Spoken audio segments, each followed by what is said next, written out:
If you've been to Sacajawea Park in Livingston recently, you may have noticed an alarming sight.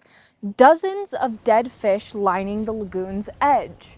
But according to Montana Fish, Wildlife and Parks, it's actually quite common. This was an environmental issue that occurs naturally in many water bodies around the state every winter. FWP's Morgan Jacobson says they believe the large fish killed to be a result of dissolved oxygen in the lagoon.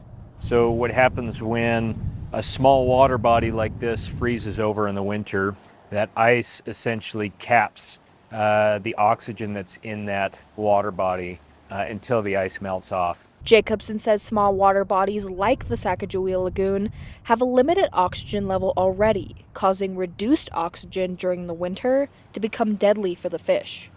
Especially when there's organic matter or vegetation already in the pond.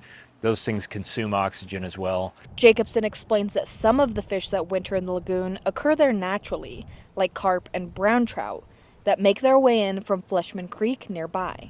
But the pond is stocked usually around June with rainbow trout for the most part. As for the dozens of fish killed by the lagoon's low winter oxygen levels, Jacobson says they will simply return back to the ecosystem. Wildlife live and die naturally in lots of places, and so they don't necessarily pose a significant environmental concern there.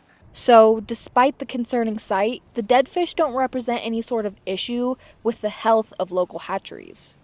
This is a phenomenon that we see almost every year in various water bodies throughout the state, but especially if they are smaller water bodies. In Livingston, Heaven Van, MTN News.